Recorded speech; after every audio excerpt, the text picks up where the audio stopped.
This is the last chapter of the Best Christmas Pageant Ever. And even though I've read this every single year for a long time, sometimes I still cry a little. So if I get a little teary, just ignore it. Chapter 7. On the night of the pageant, we didn't have any supper because Mother forgot to fix it. My father said that was all right. Between Mrs. Armstrong's telephone calls and the pageant rehearsals, he didn't expect supper anymore. When it's all over, he said, we'll go someplace and have hamburgers. But Mother said when it was all over, she might want to go someplace and hide. We've never once gone through the whole thing, she said. I don't know what's going to happen. It may be the first Christmas pageant in history where Joseph and the wise men get in a fight and Mary runs away with the baby. She might be right, I thought.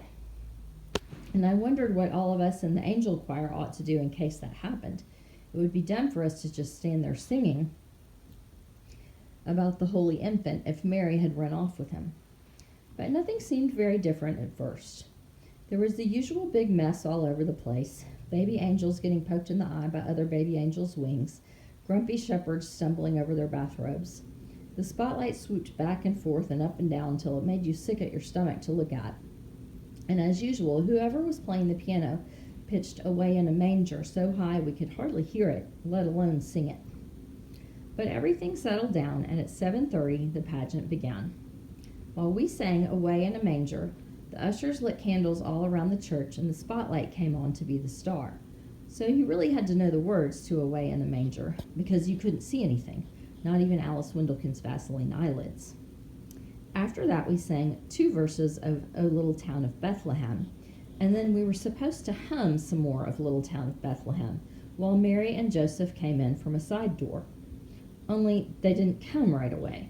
So we hummed and hummed and hummed, which is boring and also very hard, and before long doesn't sound like a song at all, more like an old refrigerator. I knew something like this would happen, Alice Windlekin whispered. They didn't come at all. We won't have any Mary and Joseph. Now what are we supposed to do?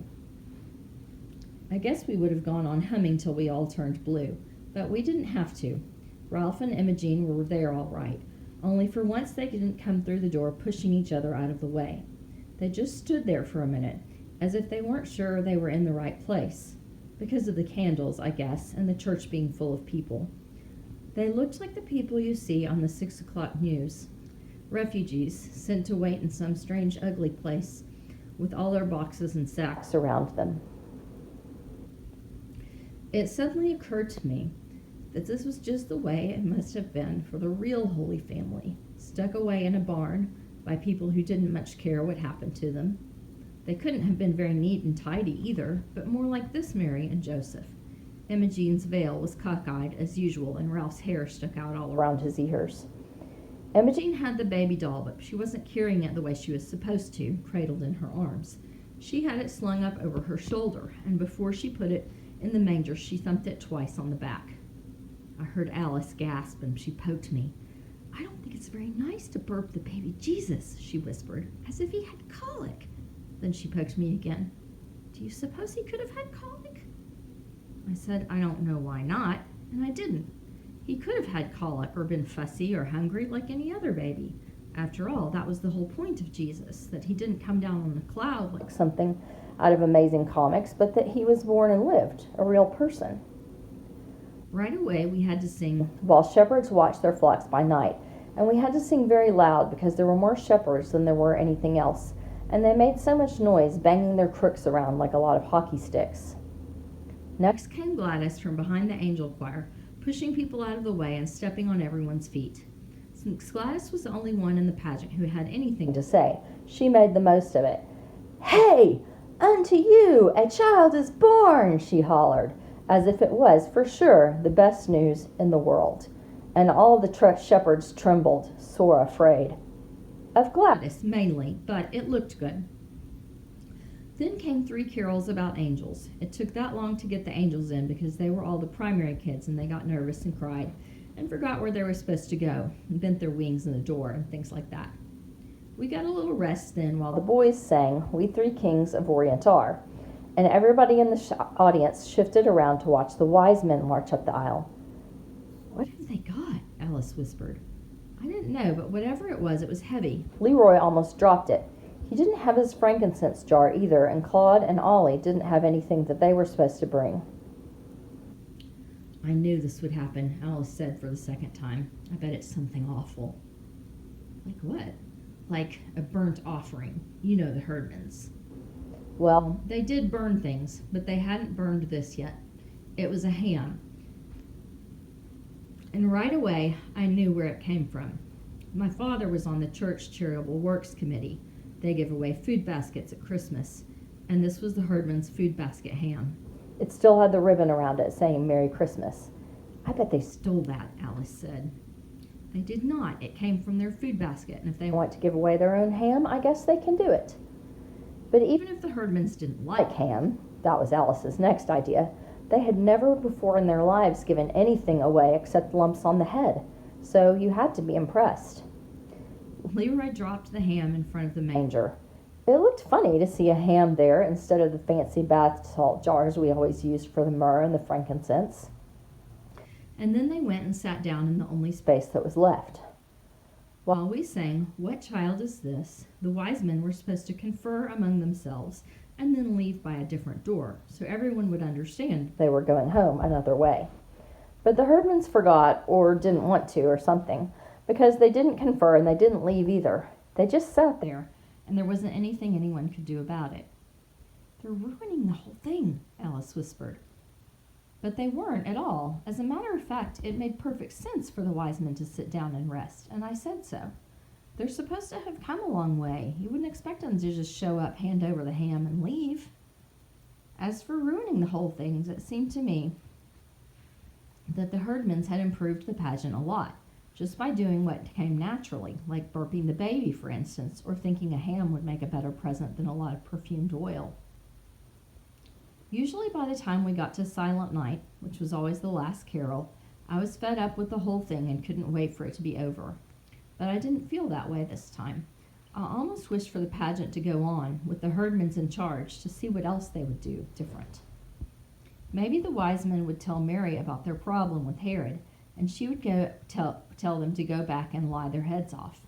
Or Joseph might go with them and get rid of Herod once and for all. Or Joseph and Mary might ask the wise men to take the Christ child with him, thinking that no one would think to look there. I was so busy planning new ways to save the baby Jesus that I missed the beginning of Silent Night. But it was all right, because everyone sang Silent Night, including the audience. We sang all the verses too, and when we got to Son of God, Love's Pure Light, I happened to look at Imogene, and I almost dropped my hymn book on a baby angel. Everyone had been waiting all this time for the Herdmans to do something absolutely unexpected, and sure enough, that was what happened. Imogene Herdman was crying. In the candlelight, her face was all shiny with tears, and she didn't even bother to wipe them away. She just sat there, awful old Imogene, in her crookedy veil, crying and crying and crying. Well, it was the best Christmas pageant we ever had. Everybody said so, but nobody seemed to know why. When it was over, people stood around the lobby of the church talking about what was different this year. There was something special, everyone said. They couldn't put their finger on what. Mrs. Wendelkin said, well, Mary, the mother of Jesus, had a black eye. That was something special, but only what you might expect, she added. She meant that it was the most natural thing in the world for a Herdman to have a black eye. But actually, nobody hit Imogene, and she didn't hit anyone else. Her eye wasn't really black either, just puffy and swollen. She had walked into the corner of the choir robe cabinet in a kind of daze, as if she had just caught on to the idea of God and the wonder of Christmas. And this was the funny thing about it. For years, I had thought about the wonder of Christmas and the mystery of Jesus' birth, and never really understood it. But now, because of the Herdmans, it didn't seem so mysterious after all. When Imogene had asked me what the pageant was about, I told her it was about Jesus, but that was just part of it. It was about a new baby and his mother and father who were in a lot of trouble, no money, no place to go, no doctor, nobody they knew, and then arriving from the east, like my uncle from New Jersey, some rich friends. But Imogene, I guess, didn't see it that way. Christmas just came over her all at once, like a case of the chills and fever, and so she was crying and walking into furniture. Afterward, there were candy canes and little tiny testaments for everyone, and a poinsettia plant for my mother from the whole Sunday school. We put the costumes away and folded up the collapsible manger, and just before we left, my father snuffed out the last of the tall white candles. "I guess that's everything," he said as we stood at the back of the church. "All over now." It was quite a pageant. Then he looked at my mother. "What's that you've got?" "It's the ham," she said. "They wouldn't take it back. They wouldn't take any candy either, or any of the little Bibles. But Imogene did ask me for a set of Bible story pictures, and she took out the Mary picture, and said it was exactly right, whatever that means." I think it meant that no matter how she herself was, Imogene liked the idea of the Mary in the picture, pink and pure looking, as if she'd never washed dishes, cooked supper, or did anything at all except have Jesus on Christmas Eve. But as far as I'm concerned, Mary is always going to look a lot like Imogene Herdman, sort of nervous and bewildered, but ready to clobber anyone who laid a hand on her baby. And the wise men are always going to be Leroy and his brothers bearing ham. When we came out of the church that night, it was cold and clear, with crunchy snow underfoot and bright, bright stars overhead.